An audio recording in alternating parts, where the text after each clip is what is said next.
Hi, and welcome to the latest episode of Alan Drinks Whiskey and Talks About Books. Though, as you can see from the big board behind me, I'm talking about two books today. I'm talking about Project Hail Mary and the Ministry for the Future. I'm going to talk about them. And I am not drinking whiskey, I am drinking absinthe.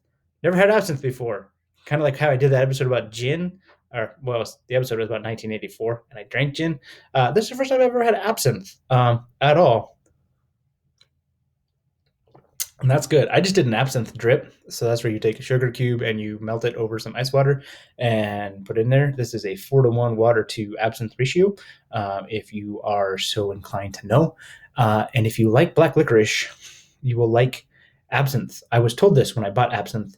And what do you know? I like black licorice and I like absinthe. So let's all ride the green ferry and talk about books. I'm excited. So, a quick note about my reading habits. I am bad about making these. I actually just recently came up on the 1 year anniversary of beginning this channel. And I think I've done like 5 episodes, which is about what I thought would happen. But I'm really bad at making them in that I read a book and I think I should do an episode about this. And then it takes me a long time to do it. The last video that I put up, which was in May on the 3 body problem, I finished that in January. It's the first book I read this year, actually. So when I say that I just finished Project Hail Mary, I do mean that I read it over a month ago when it first came out, which for this channel means I did pretty well. So, there you go. Ministry for the Future, I finished in February. So that's a little bit more of my speed here. This channel would be way better if I made these after I finished the books. But as you can tell from the fact that there is glare on my glasses, this is not a high production operation. I basically just do this for fun. So I'm also wondering if I should contemplate a name change of this channel to Alan Drinks Whiskey and applies ego criticism to books, because guess what? Talking about climate change again. And, I might just be predisposed to seeing it because it's something that I care a lot about.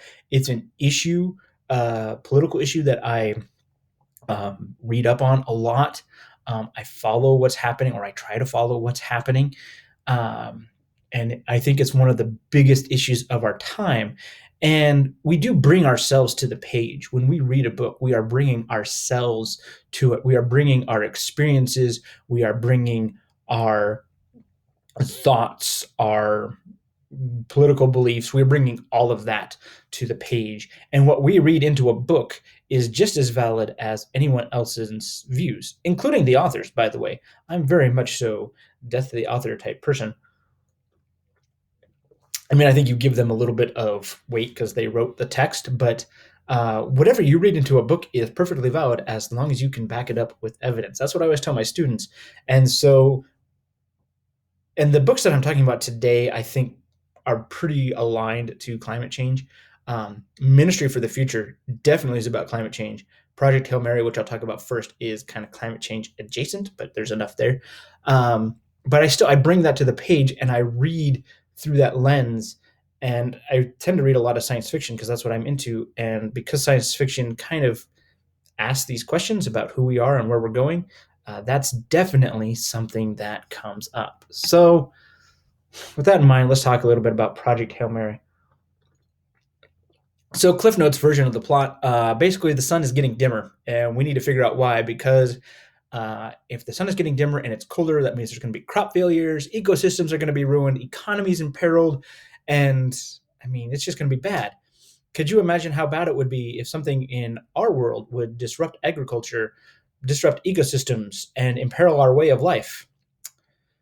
What might we do? Well, in Project Hail Mary, they throw all of the money at the problem.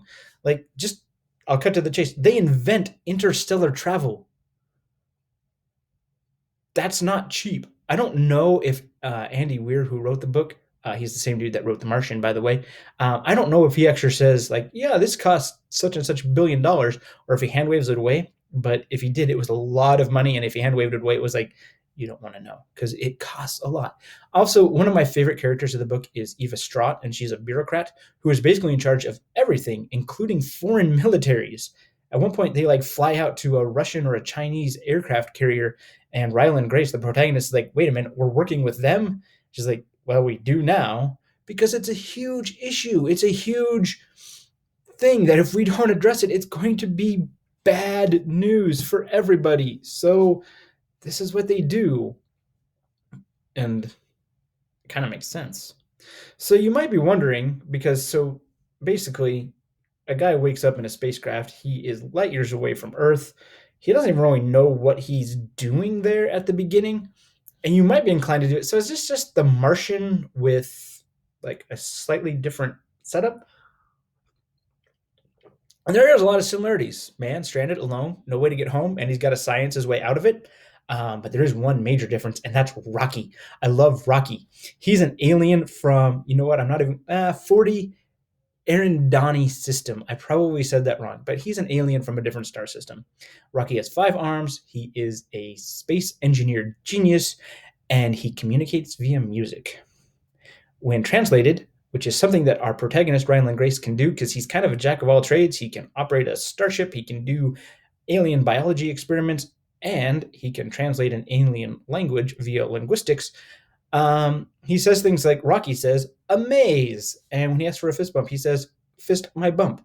And it's amazing. And I'm excited that there's a movie coming out of this because that means there will be a Rocky action figure, which I can purchase. If I can pre order that now, please let me do that. So that's kind of the nuts and bolts of Project Hail Mary, the three of the main characters, why I like them, a little bit about the story. Really good science fiction. Now, I don't know if it's great science fiction. Great science fiction kind of asks who we are and where we're going. It can ask really big questions like what's the nature, what does it mean to be a human, what's the nature of reality, things like that. I'm thinking books like Do Androids Dream of Electric Sheep, Frankenstein, even The Three-Body Problem that I just did an episode on it. I don't know that Project Hail Mary rises to that level. It is fun, and in a roundabout way, though, I think Weir is asking, why aren't we doing more about climate change? Just because an alien bacteria isn't the cause of our real life, as it is, or a real life climate change, as it is in Project Hail Mary, that doesn't mean we should be kicking the can down the road. So Weir writes, human beings have a remarkable ability to accept the abnormal and make it normal.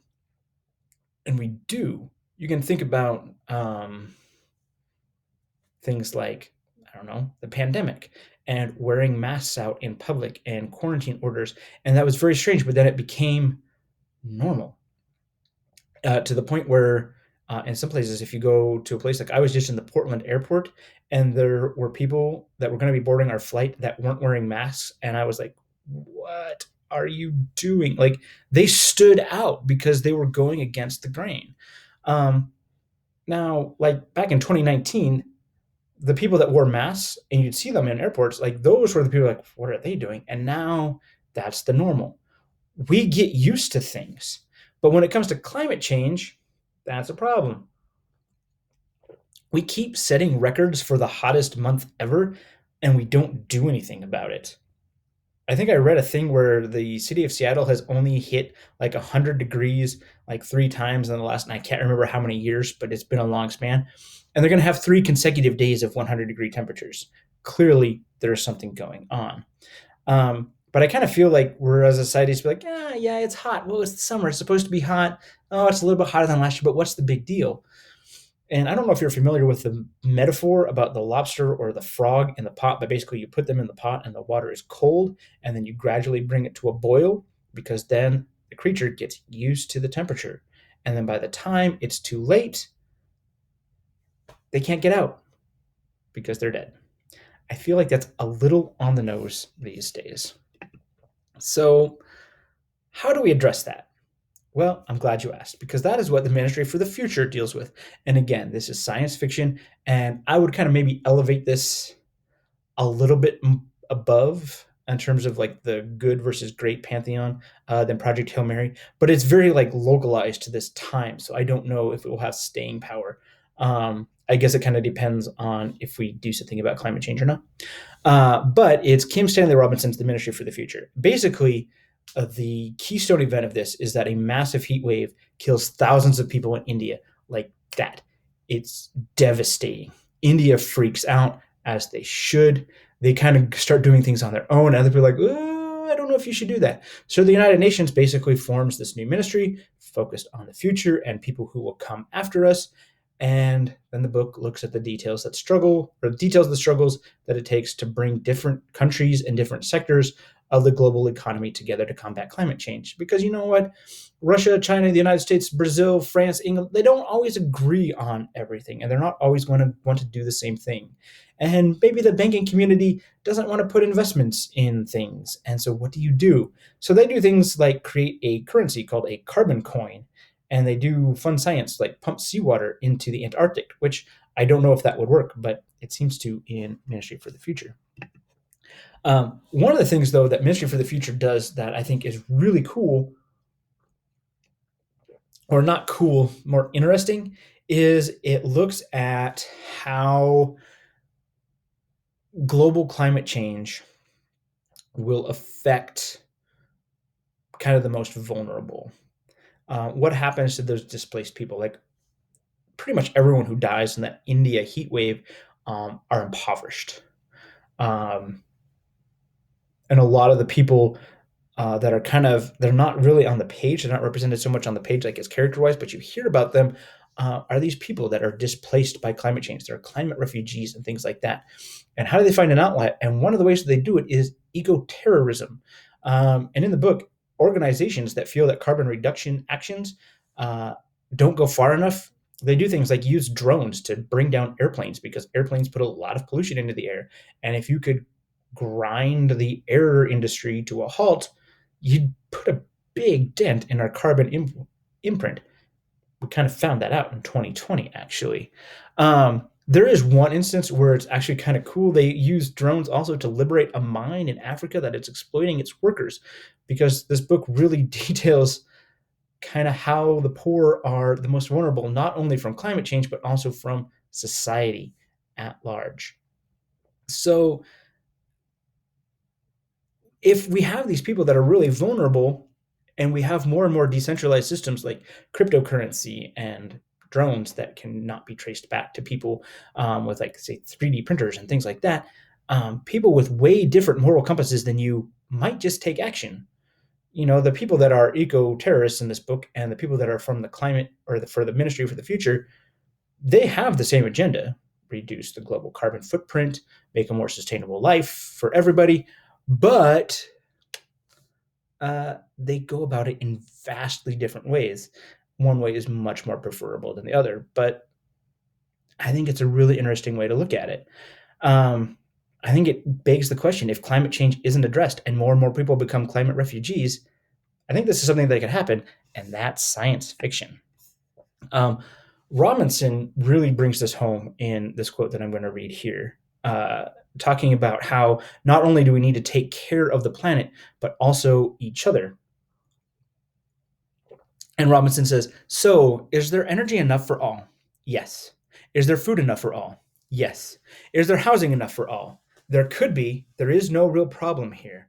Same for clothing. Is there healthcare enough for all? Not yet, but there could be. It's a matter of training people and making small technological objects.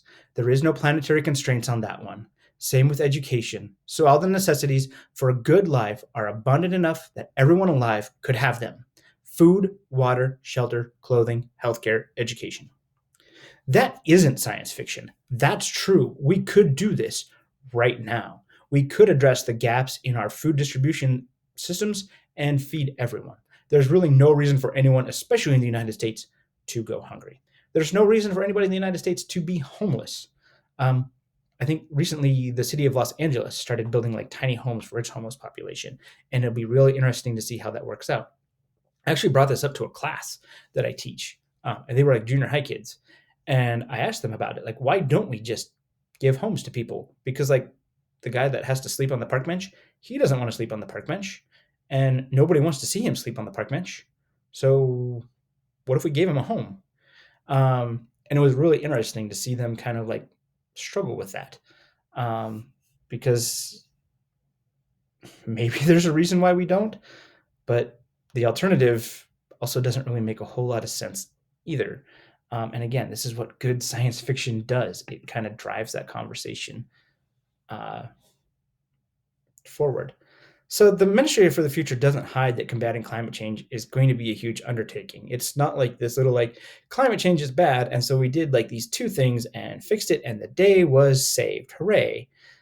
No, it's way more complex to that. And I think one of the reasons I think Robinson maybe is giving also a warning to people that are climate hawks, for instance. Like, this is not an easy thing to do. There are a lot of parts of the economy that need to be taken care of. There's things that we need to look at.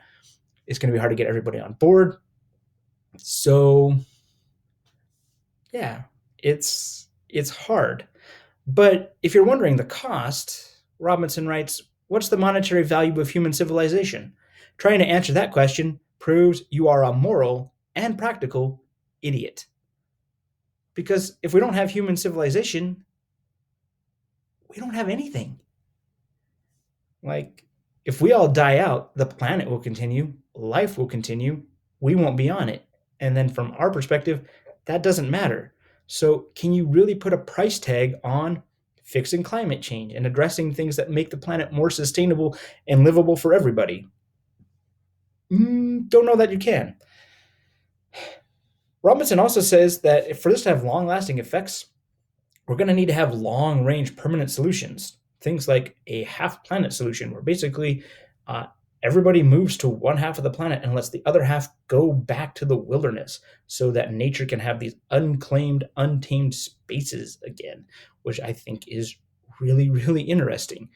Talking about basically making like nature corridors that are even bigger than the ones that we have now. Um, and doing things like getting away with air travel and also getting away with like shipping and cargo being transported by boat, because they also are terrorists who use drones. They also sink those kinds of ships too, because they're not doing anything for the ocean environment. So that's going to be a radically different world. How would we get used to that? Well, as we're said, human beings have a remarkable ability to accept the abnormal and make it normal. And that's kind of what science fiction is all about. So that's my episode about these two books. I really like both of them. I hope that you read them. I hope that you comment about them. And I hope that you enjoyed watching this. And if you've read the books and you think the same way or differently than I do, I would love for you to comment down below and tell me how I'm wrong. Likewise, if you think that I am brilliant, cheers to you. Please comment away. Again, I feel like I'm going to do some more with this. Have some Shakespeare stuff lined up because I am kind of a Shakespeare nerd, or nerd in training. I haven't read a lot of his plays, but I've liked the ones that I have read. And so I'm going to talk about Richard II as well as A Midsummer Night's Dream. I'm thinking about just doing kind of like a Shakespeare series along with this. But those are things that are coming down the pipe. So my resolution in year 2 of this is to do more episodes. See if we can crank out more than 5 of these in a year. I think we can do it, especially if Absinthe is this good, because I really like this stuff. So that's it for me. Do all those things that people on YouTube tell you to do: like, comment, subscribe, all that good stuff. Happy reading. Cheers to you, and we'll see you the next time.